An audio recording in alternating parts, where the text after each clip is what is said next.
Halo semuanya, kita kembali lagi di segmen No Editnya Ngelantur. Artinya konten kali ini tidak akan saya edit, tidak akan saya potong-potong, apa adanya bos. Ya langsung tuh, kalau misalnya gue ada salah ngomong, kalian langsung tahu. Ya, jadi gunanya apa bang konten ini? Ya gunanya kita bisa diskusiin bareng-bareng nih. Kalau misalnya ada pernyataan gue yang kalian nggak suka, yang kalian nggak setuju, langsung tulis di kolom komentar aja. Ya tulis, kita bantah-bantahan argumen lah, biar akal sehatnya muncul gitu ya, biar kalian punya nalar kritis. Dan itu yang bakal kita bahas di topik kali ini. Kalau buat yang belum pernah join konten No Edit ini, kita udah pernah bahas dari dulu, ngomongin LGBT, kita ngomongin feminisme. Itu biasa topik-topik yang kontroversial, yang bakal banyak mengundang perdebatan lah ya, bahkan sama ngelantur corpse pun. Cuma ya untuk topik kali ini sama sih, kemungkinan besar bakal ada perdebatan, dan gue pengen ajak kalian diskusi bareng karena ini adalah pertanyaan dari live. Kalau kalian yang belum pernah join live ngelantur, kita selalu ada live ya di antara hari Jumat atau Sabtu malam jam 8.30 lah biasanya, WIB itu ya. Nah, waktu itu ada yang nanya, kenapa sih bang netizen Indonesia kalau misalnya nonton review orang, ya karena kita ngomongin film, kita bahasnya topiknya film, review film, itu kenapa langsung tergiring opininya dengan sangat-sangat mudah. Ya, dan emang ini fakta, yang dia omongin itu fakta banget. Kalau misalnya kalian perhatiin ya, atau mungkin kalian bisa jadi kalian sendiri begitu. Gitu, jadi misalnya kalian habis nonton film nih, film A misalnya. Anggap aja film apa sih, misalnya Madam Web deh ya. Misalnya Madam Web. Jadi kalian nonton film Madam Web, misalnya nih, kalian nonton, ih bagus-bagus aja kok, keren menurut gua. Terus pas nonton review langsung gara-gara ada yang bilang ini jelek, sampah-sampah, langsung wah ini pasti sampah. Langsung segampang itu berubah tanpa dipikirin. Atau misalnya kebalikannya, misalnya Madam Web nih, gue nonton jelek banget nih, sampah. Terus ada yang bilang, ih bagus banget nih film Madam Web, ini dari segininya keren. Langsung, wih ya bagus juga ya, saya jadi suka gitu sama film Madam Web. Nah itu yang bakal kita bahas. Dan untuk pembahasan topik kali ini, gue bakal ingatkan ke kalian, ini bakal meluas, nggak cuma sekedar film. Jadi ini mau ngomongin masalah mental orang Indonesia, kenapa gampang banget tergiring opininya, kenapa gampang banget bahkan kemakan hoax. Itu semuanya bakal kita obrolin semuanya. Makanya gue bakal bagi pembahasan kita hari ini jadi 2 topik bagian besar gitu. Bagian pertama itu kita ngomongin cakupan ruang lingkup yang lebih luas, yaitu mengenai itu ya, pemikiran kritis. Gimana cara kita menimbulkan kesan pemikiran kritis karena kita punya yang namanya inferiority complex. Nah, apa itu? Nanti kita jelasin di topik bagian pertama. Itu secara luasnya. Nah, baru nanti kita persempit lagi ruang lingkupnya. Kita segmentasi lagi di bagian filmnya tok. Gitu, bagian filmnya. Gimana aplikasinya terhadap film. Itu di bagian kedua ya. Jadi kalian silakan kalau misalnya pengen tahu lebih lanjut mengenai pemikiran kritis, tonton sampai habis video ya. Jangan di skip ya. Dan jangan lupa juga nih, kita punya membership sebelum kita mulai pembahasan kita. Membership community, kalau kalian pengen dapetin video-video kayak gini lebih lengkap lagi, dapat video tambahan, bisa join. Kita ada ngelantur thinking sama ada critical thinking. Critical thinking cuma 1.000 per hari bos. 1.000 per hari kalian dapat edukasi tambahan, live tambahan, dan nanti yang di ngelantur thinking yang di atas itu bisa dapat video tambahan. Dan semuanya juga bisa join Discord discuss. Nanti kita bikin Discord, kita bikin ada grup khusus membership community, silakan di join aja. Jadi kalau misalnya kalian udah join membership community ngelantur, kalian tinggal join, klik grup WhatsApp, linknya gue taruh di bawah, itu ngelantur corps. Cuman kayaknya udah full ya. Kita ada 1.000 lebih loh grup WhatsApp kita loh. Ya jadi nanti kita kayaknya bikin Telegram aja deh, biar bisa lebih ini ya. Ya udah nanti aja deh ya. Langsung aja kita bahas ya topik kita kali ini. Kita mulai, gue pengen kasih tahu dulu ini tujuannya ke arah mana sih? Ya, maksudnya gue ngomong ini sebenarnya target gue tuh siapa sih sebenarnya? Ya target gue tuh lebih ke arah penonton film yang suka nonton film, yang memang pengen dapetin something dari film tersebut. Gitu, sebelum kita masuk ke topik bagian besarnya tadi ya, mengenai inferiority complex ya. Cuma gue pengen ngomongin dulu, target gue lebih ke orang-orang ini yang memang rindu terhadap film-film yang berkualitas, rindu terhadap cinema, the real cinema. Gak cuma ya, karena kalian tahu sendiri kan belakangan ini kan filmnya cuma sekedar di money milking ya kan, dibuatnya asal-asalan, yang penting cuannya. Karena memang film di zaman sekarang udah jadi industri, bukan seni lagi. Film di zaman dulu itu seni, mengacu kepada asal mulanya kan teater kan seni gitu loh. Tapi lama-lama kita sekarang udah berkembang jadi industri nih. Jadi industri yang sangat-sangat masif. Artinya apa? Yang penting duitnya, seninya ditinggalkan. Nah ini yang sebenarnya gue omongin selalu di ngelantur. Kita bikin pertimbangannya nih. Jadi buat kalian yang memang pengen dapetin something, karena film itu lagi-lagi bisa merubah hidup seseorang, bisa merubah pikiran seseorang dari cuma nonton film. Nah, orang-orang tersebut yang menurut gue perlu dibimbing. Jadi ketika misal apalagi ya nggak punya duit gitu loh, apalagi memang cuma bisa nonton film satu kali dalam sebulan misalnya, atau 2 kali dalam sebulan. Nah, nggak punya duit kan. Nah, jadi bisa aja kan misal dalam seminggu itu ada 3 film yang bagus gitu. Wah, ya kan kayak kemarin misalnya di minggu ini ada Ali Topan, ada Agak Lain, ada Madam Web. Nah, Anda pilih yang mana? Anda pilih Madam Web. Salah besar Anda. Ya maksud gua ini pertimbangannya. Jadi review itu kan bahasa Indonesia resensi, ya. Jadi itu adalah artinya pertimbangan tuh antara baik sama buruknya seperti apa secara objektif. Nanti kita bahas nih, objektif maksudnya apa dalam menilai film tuh apa? Apakah bisa menilai film secara objektif? Kita bahas juga nanti. Gitu loh. Jadi targetnya ke situ. Nah, oke. Gue pengen kasih tau dulu ke kalian, ya. Gue pengen kasih tau dulu ke kalian. Ada 3 tipe netizen. Gue pengen bagi dari ngelantur ya. 3 tipe netizen. Yang pertama buat gue itu adalah fanatik content oriented. Maksudnya apa bang fanatik content oriented? Jadi lu fanatik dari orientasi kontennya. Ini yang sebenarnya udah gue sering bahas. Kali ini gue nggak bakal bahas dari sisi itu karena gue udah sering bahas. Kayak misalnya di hot takes waktu itu, ya yang gue ngomongin pemikirannya kayak gang senggol ya, sesempit gang senggol pemikirannya karena udah terlalu fanatik terhadap kontennya. Maksudnya konten itu apa? Terhadap filmnya, seriesnya, animenya gitu kan. Kalau misalnya makanya wibu lah, K-popers lah, biasa kan udah terkekang banget tuh sama budaya populernya, udah kayak lu nggak bisa kemana-mana gitu. Udah nggak bisa berpikir objektif lagi karena lu udah terkekang tuh. Nah itu udah gue sering bahas kalau fanatik content oriented. Nah yang kedua ada fanatik creator oriented. Nah jadi kreatornya, dari sisi kreatornya. Nah ini yang bakal kita bahas. Karena kalau misalnya dari sisi pertama ya gue udah sering bahas berkali-kali di video gue. Tapi untuk dari ini gue jarang bahas nih dari segi reviewernya. Jadi kalau kalian percaya semuanya apa yang dia ngomongin tanpa lu berpikir kritis, nah ini yang gue permasalahkan. Nah itu di fanatic creator oriented. Tapi gue punya tipe ketiga, yaitu adalah critical thinking oriented. Maksudnya apa bang? Ya inilah sebenarnya tujuan gue, merubah kalian yang awalnya mungkin dari content oriented atau yang creator oriented jadi critical thinking oriented. Jadi kalian dari nonton konten ngelantur, kalian dapat critical thinkingnya. Oh ini menurut gue kayaknya ini karena gue punya critical thinking sendiri. Ah ini yang gue pengen tujukan kepada para ngelantur corps gitu ya. Oke, kita langsung masuk ke bagian pertama dari pembahasan kita, yaitu mengenai inferiority complex. Artinya apa?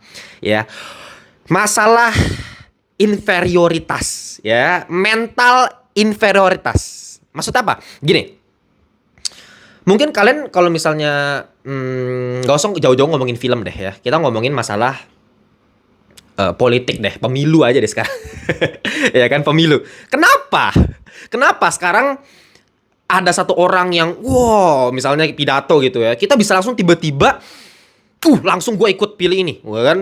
Langsung gue pilih ini, tanpa lu punya pikiran kritis. Nah ini semuanya karena mental inferior, mental dimana kita merasa lemah, kita merasa tidak mampu terhadap sesuatu itu, gitu ya. Makanya kita memberikan semua beban tanggungan yang kita tidak mampu itu terhadap seseorang yang kita anggap mampu.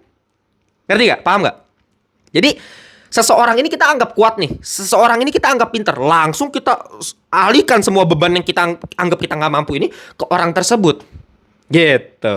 Nah ini kita bisa ngomong mayoritas masyarakat Indonesia seperti ini loh.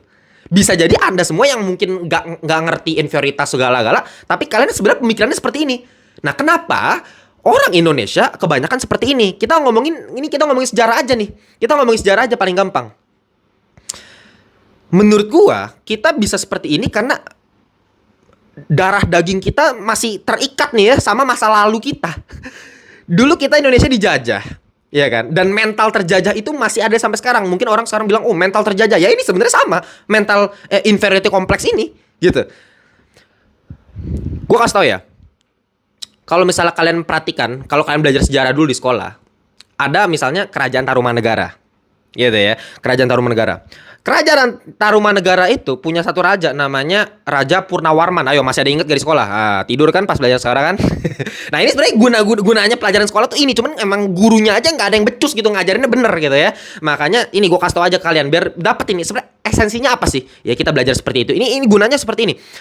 Raja Purnawarman itu ya kakinya tuh dicap ya dalam satu prasasti yang namanya Prasasti apa yo? Prasasti Ciaruten ya. Kalau kan pernah belajar tuh. Nah, jadi di Ciaruten itu ada telapak kaki dan tulisannya itu adalah gini.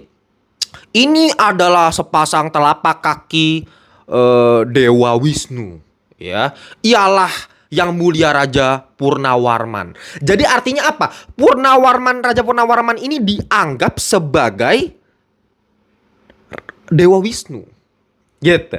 Jadi simbol Dewa Wisnu, dia benar-benar ya Dewa Wisnu nih. Karena dulu memang kerajaan Majapahit, kerajaan Tarumanegara, kalian belajar lah zaman dulu ya. Itu kan terpengaruh dalam ajaran Hindu dan Buddha lah dari zaman dulu. Nah, di zaman tersebut itu semua kerajaan itu sistemnya lebih banyak kan monarki, dan itu bukan cuma di Asia Tenggara doang ya. Banyak macam. Nanti gue juga pengen kasih contoh, misalnya kayak Mesir misalnya. Mesir itu kan Firaun rajanya Firaun kan. Firaun itu adalah dianggap sebagai setengah dewa, setengah manusia, setengah dewa. Setengah dewanya apa? Setengah dewa Ra. Ya, keturunan dewa Ra ya. Dewa Ra apa, Bang? Dewa Ra itu adalah dewa matahari, dewa paling tingginya Mesir. Kalau dewa Mesir kan banyak, ada Osiris ya kan, banyak macam lah, dewa Nil, dewa apa. Nah, dewa Ra itu yang paling tinggi, kasta paling tinggi itu. Nah, Firaun itu dianggap keturunan dewa lah, setengah dewa. Nah, makanya yang bisa jadi raja itu memang anaknya doang. Makanya sistemnya monarki kan, absolut. Jadi satu raja keturunannya aja nih. Zaman dulu seperti itu. Gitu. Sama halnya sama Indonesia dulu, misalnya kayak Tarumanegara tadi kan, Dewa Purnawarman ini lu nggak bisa macam-macam sama raja ini karena ini orang dewa nih, Dewa Wisnu gitu loh. Nah, ini yang pengen gue ngomong dari prasasti Ciaretannya tadi kita udah bahas gitu ya. Nah, Jepang kalau kalian ingat di Perang Dunia II ada satu kaisar yang memang namanya Kaisar Hirohito ya. Memang itu kan kaisar terlamanya Jepang ya. Nah, Kaisar Hirohito itu kita nggak bisa bantah. Orang Jepang tuh nggak bisa bantah. Makanya ketika Kaisar Hirohito tanda tangan apa tuh ya, tripartit kalau nggak salah ya, perjanjian antara Jerman, Italia, Jepang, apa namanya, blok poros. Ya, kalau kalian belajar tuh zaman Perang Dunia II. Kenapa? Kan ada poros, ada sekutu gitu ya. Nah, Jepang itu tanda tangan ikut tripartit ini, ya kan? Itu Hirohito, dan orang Jepang nggak bisa bantah. Karena apa? Karena dia udah dianggap sebagai dewa nih. Dewa matahari juga kalau Jepang sama kan. Makanya lambang bendera Jepang kan matahari tuh, merah tuh bulat. Gitu. Nah, makanya jadi karena rajanya ini bener-bener punya kekuatan absolut, kita nggak bisa bantah. Dan inilah yang sebenarnya terus mendarah daging nih sampai zaman sekarang, sampai masyarakat netizen Indonesia zaman sekarang, meskipun kita sekarang udah menganut demokrasi, kita udah negara republik, ya. Kenapa bisa republik, Bang? Karena semuanya sebenarnya mengacunya ke revolusi Prancis. Kalian tahu sendiri lah, revolusi Prancis di mana menghasilkan yang namanya liberté, ya kan, égalité, fraternité, ya kan, kesetaraan, kebebasan, kesetaraan, persaudaraan. Nah, tuh. Liberté, égalité, fraternité. Nah, gara-gara paham dari revolusi Prancis ini menghasilkan sekarang banyak negara yang udah beralih dari monarki jadi demokrasi. Ya mungkin kalau monarki misalnya Korea Utara masih monarki gitu ya. Nah, artinya apa? Ada perubahan filosofi nih terhadap masyarakat di dunia nih, termasuk di Indonesia. Tapi Indonesia meskipun kita sistemnya udah demokrasi, kita masih paham yang kita anut itu masih berupa tadi itu berupa mental inferioritas tadi, di mana kita menganggap raja itu kita agung-agungkan. Jadi seseorang yang kuat, seseorang yang mempunyai kekuatan itu kita harus agung-agungkan dia. Contohnya paling gampang tuh gini loh. Orang selalu bilang kan, gue sering banget nemuin orang bilang orang bule tuh pinter banget ya, gila. Orang bule tuh jauh lebih gila. Makanya kalau dalam kantor-kantor tuh misalnya ada orang bule, orang bule tuh kayak dipuja-puja lah. Istilahnya kayak, ini orang bule, orang barat nih lebih mantep dari kita gitu loh. Padahal gue udah berkali-kali bilang dari zaman bahala, bos ya. Orang bule mau kalau misalnya kita ukur ya secara otak, kita orang Indonesia sama orang bule kita juga bisa lebih pinter, bos. Kenapa enggak gitu? Menurut gue kita malah lebih pinter dari orang bule. Tapi kenapa orang bule diagung-agungkan? Karena presentasinya. Dia kan kalau kita harus akui secara presentasi, secara cara ngomongnya, secara PD-nya itu orang bule nomor satu, bos. Kalau mau ngomongin PD ya, orang Amerika tuh nomor satu. Kenapa kita bisa nggak pede? Karena mental inferioritas. Itu, kita ngerasa, aduh, orang bule di atas kita kayak, ya kita siapa sih? Kita dulu dijajah 350 tahun sama Belanda. Gitu, ya kan? Mental terjajah itu nggak ada. Makanya kita gampang banget itu tadi mengarahkan semua beban yang kita punya, yang kita ngerasa kita nggak mampu, ya udah kita arahin sama orang yang menurut kita mampu. Apalagi di zaman post truth. Maksudnya apa bang post truth? Post truth itu di zaman dimana sekarang serba kita gampang banget dibohongin lewat emosi, lewat karisma seseorang. Itu nanti ini kita bahas arahnya nanti ke film ya, dimana kita punya karisma ya kan, seseorang yang punya karisma, seseorang yang punya seolah-olah bisa membangun emosi, membakar hati pak kita nih masyarakat Indonesia gitu. Kita langsung wah ini orang yang kita tunggu-tunggu ini ya kan, langsung kita taruh dia benar-benar nomor satu, kita taruh beban kita semua di dia. Terjadilah yang namanya fanatisme.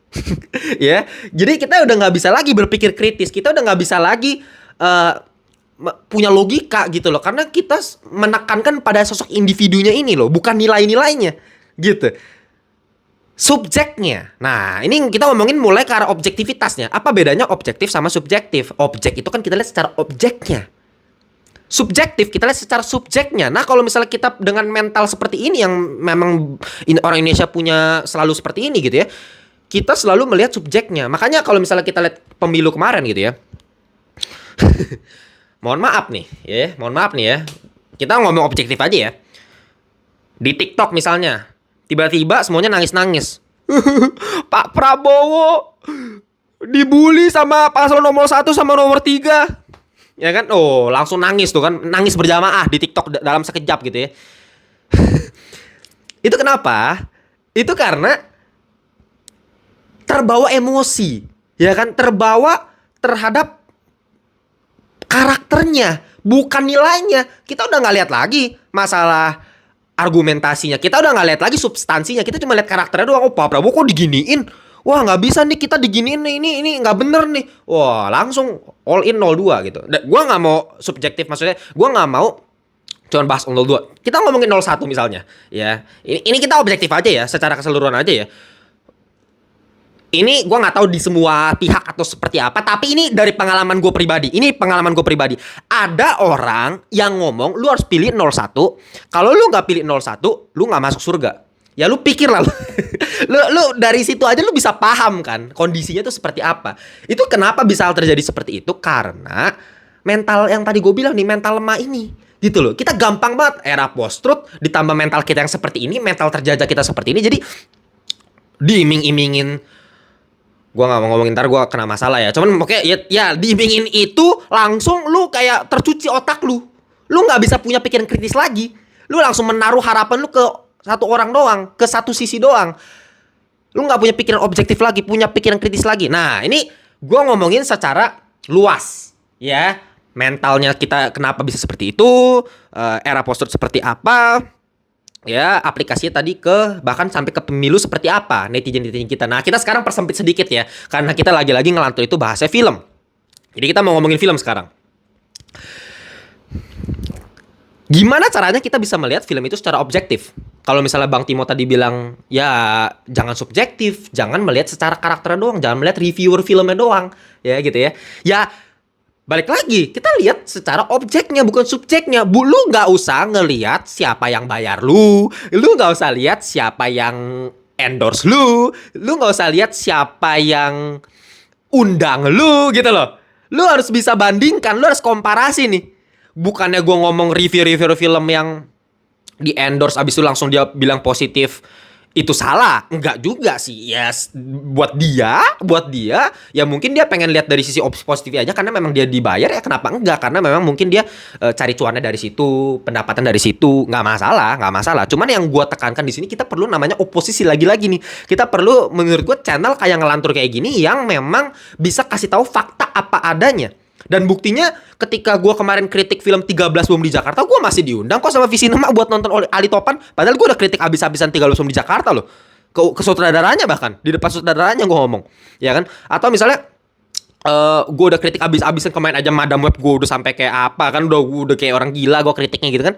Tapi gue masih bisa diundang sama Netflix nih nanti buat minggu ini, diundang premier Avatar The Last Airbender. Artinya apa? Artinya masih ada perusahaan, institusi yang memang mau direview secara objektif, gak mau bias, gak mau bullshit, gak mau jilat gitu loh.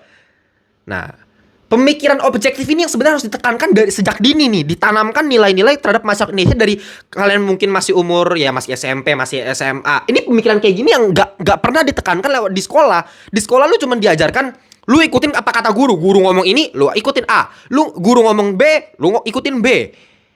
Itu mental, itu namanya apa? Mental inferioritas tuh. Itu feodalisme namanya. Makanya dari mental yang seperti itu lahirlah feodalisme dari zaman kerajaan. Makanya feodalisme kan wah gila kan. Kita mengagung-agungkan something, seseorang yang lebih kuat, guru di dalam sekolah gitu misalnya. Ya kan? Guru lebih pinter, ya udah kita ikutin aja. Kalau misalnya kita ngomong pasti dibantah sama gurunya. Pasti gurunya gini. Ya karena kita masih terjajah dalam hal seperti itu. Kenapa kita nggak dari awal kita bisa bantah guru, kita bisa debat sama guru? Nggak pernah kan lu lihat di sekolah murid sama guru debat. Kenapa? Karena kita ngerasa guru tingkatannya di atas kita jauh. Padahal enggak, gue yakin guru itu cuman kapasitasnya secara pengalaman dia lebih tinggi. Tapi apakah secara pintar kita jauh lebih di bawah guru? Enggak juga kok. Banyak kok orang sebenarnya muridnya lebih pintar dari gurunya.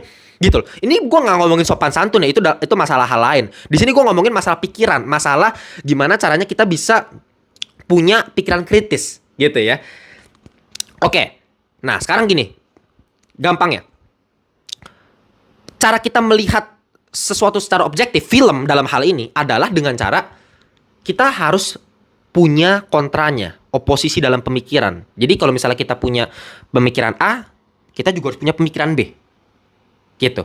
Jadi pemikiran B ini ibaratnya tuh seperti penjaga supaya sistem penjaga lu supaya lu nggak bisa punya sifat fanatik, iya kan? Jadi dia pengekang fanatisme gitu ya istilahnya ya. Kalau misalnya gue ibaratkan tuh seperti sprinkler. Kalau kalian tahu misalnya di sekolah atau di gedung-gedung dalam ruangan biasa ada sprinkler. Kalau kalian coba cek deh, lihat deh. Sprinkler itu adalah alat yang bisa menyemprotkan air ketika suhu itu udah menyampai taraf tertentu, udah mulai panas dan ada asap ya, karena kebakaran kan. Karena kalau misalnya kebakaran suhunya udah tahap tertentu di dalam ruangan itu otomatis akan kesemprot airnya. Itu namanya sprinkler. Nah, lu harus punya sprinkler itu, lu jadikan oposisi dalam otak lu. Lu nggak bisa, meskipun lu setuju banget nih sama A, saya bener-bener setuju 100% sama opini A, tapi lu tetap harus punya B-nya. Karena itu yang ngejaga lu supaya lu nggak bisa terbawa arus fanatisme tersebut. Gitu loh. Gue kasih contoh ya, paling gampang banget nih. Kita ngomongin yang semua orang tonton lah. Misalnya Naruto. Naruto sama One Piece ini kan selalu perdebatan yang nggak pernah ada habis-habisnya gitu. Mana yang lebih bagus antara Naruto atau One Piece? Dalam pemikiran gue, argumentasi pertama gue adalah gue lebih setuju Naruto lebih baik daripada One Piece karena Naruto sudah tamat. Naruto setelah Naruto Shippuden itu kan 500 episode. Di episode 500 itu udah tamat tuh. Artinya udah selesai, kita dapat konklusinya. Sedangkan One Piece sampai sekarang udah sampai episode 1094 belum tamat, belum ada tanda-tanda menuju tamat tersebut gitu. Artinya kita belum bisa nilai. Yang bisa kita judge adalah ya ini udah selesai, udah paket komplit dari awal sampai selesai. Karakterisasi perubahannya seperti ini, endingnya seperti ini. Ya menurut gue Naruto lebih bagus. Make sense gak? Make sense kan? Tapi kalau misalnya kita cuma terjatuh dalam yang seperti itu, kita bakal terjatuh dalam yang namanya arus fanatisme tadi, dimana ketika kita mau debat sama orang lain pun kita bilang apaan sih, enggak lah One Piece belum tamat lu, bang nggak usah bacot lah.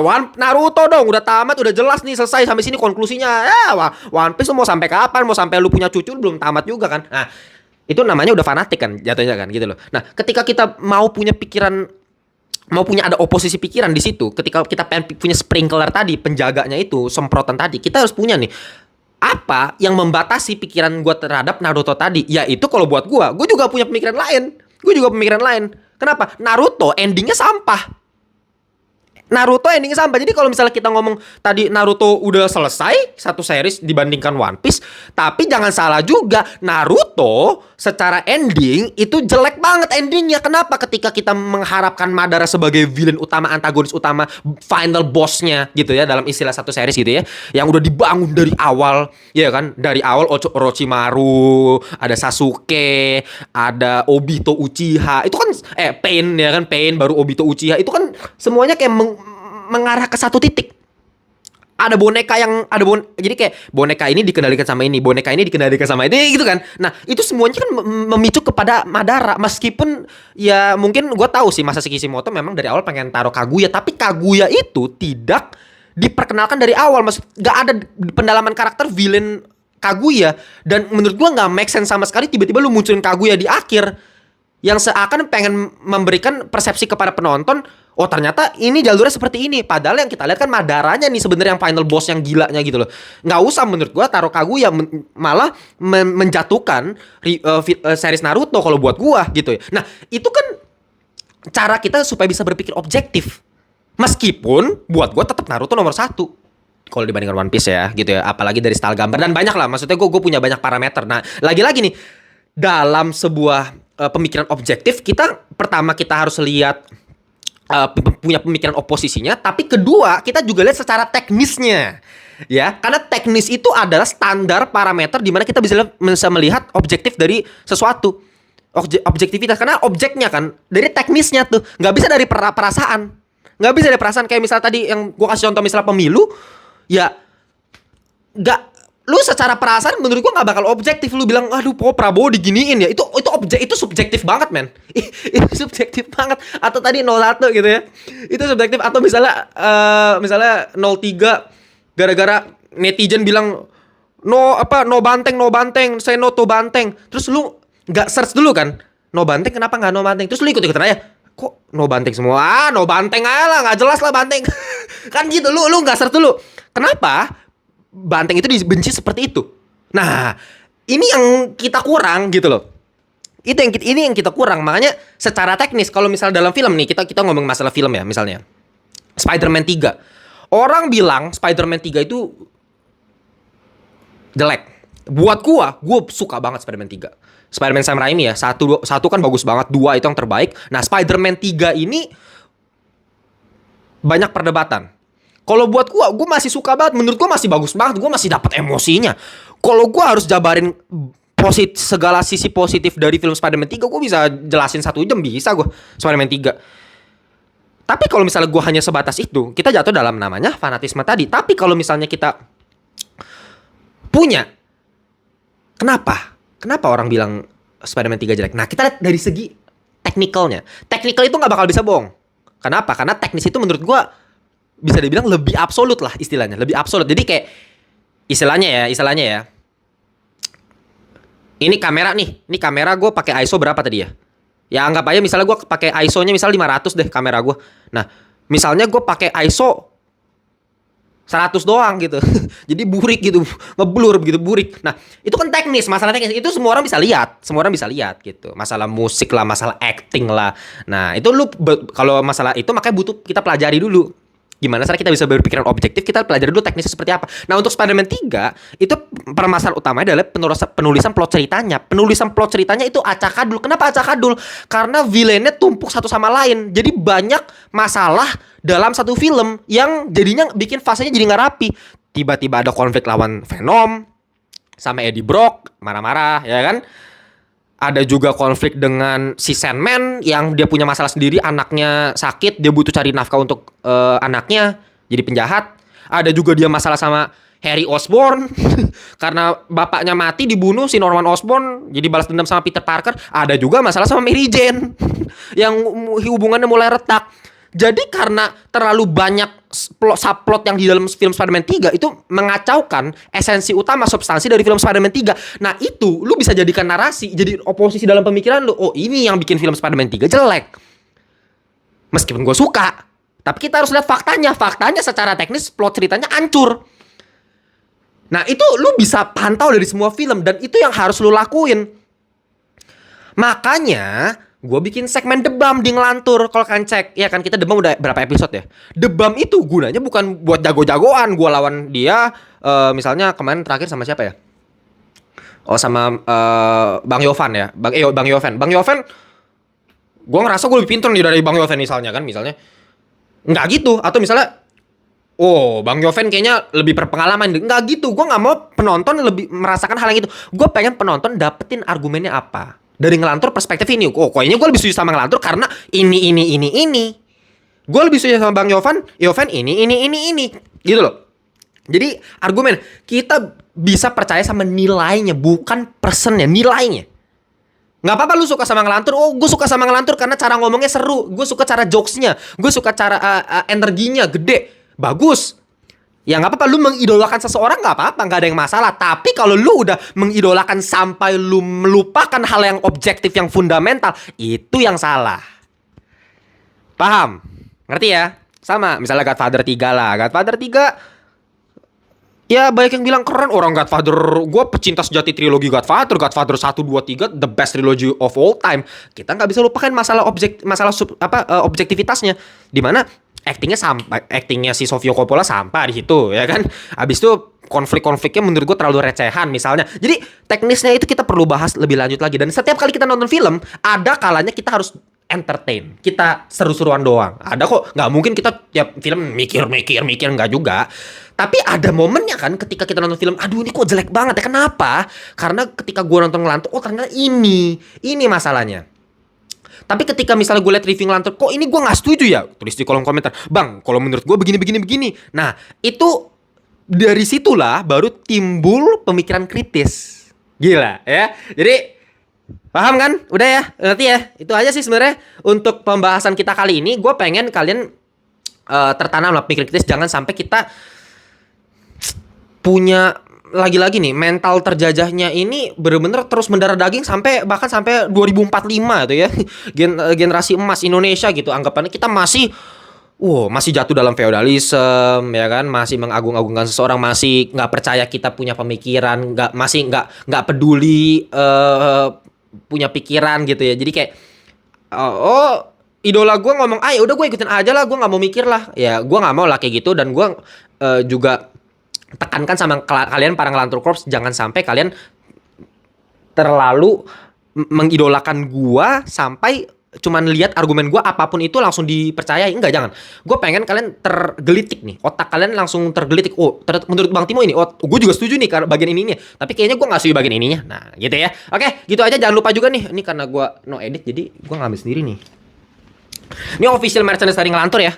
Tuh, Spider Fisher, kalau kalian pengen beli, cek aja linknya, gue taruh di bawah ya. Ini di Tokopedia, ini gue yang gambar sendiri loh, pakai tangan gue nih. Spider Fisher, seorang nelayan Jepang yang pengen membahagiakan anaknya mencari nafkah, tapi dia pengen membahagiakan anaknya juga yang fans Spider-Man. Jadi dia pakai topeng Spider-Man sambil mencari ikan. Keren kan? Itu maknanya dalam banget ya. Itu maknanya dalam banget. Jadi banyak kok baju-bajunya, kalian bisa cek lah linknya, gue taruh di bawah. Itu semuanya gambar tangan gue sendiri. Jadi kalau kalian yang ngatain gue nggak punya karya, nih karya gue nih, mau nggak? Nggak tahu sih gue bakal jual atau nggak buku gue. Oke. Grup WhatsApp masih full, nanti mungkin link Telegram aja gue taruh di sini ya. Semoga udah ada Telegram, nanti kalian tinggal join aja grup Telegram kita yang baru gitu ya. Sama membership community jangan lupa ya. Sama link Instagram juga kalau kalian pengen cek update-updatean berita terbaru mengenai Ngelantur, kalian bisa cek juga di Instagram. Gitu aja. Semoga dari pembahasan kali ini inferiority kompleks yang ada di Indonesia mulai berkurang. Ya, kita tanamkan nih dari kalian-kalian yang masih muda lah ya. Oke, gitu aja. Kita jumpa di segmen No Edit berikutnya. Besok ada Old But Gold. Kalian tunggu aja pembahasan film jadul apa lagi yang bakal gua bahas nanti. Bye-bye semuanya. Kita matikannya manual ya.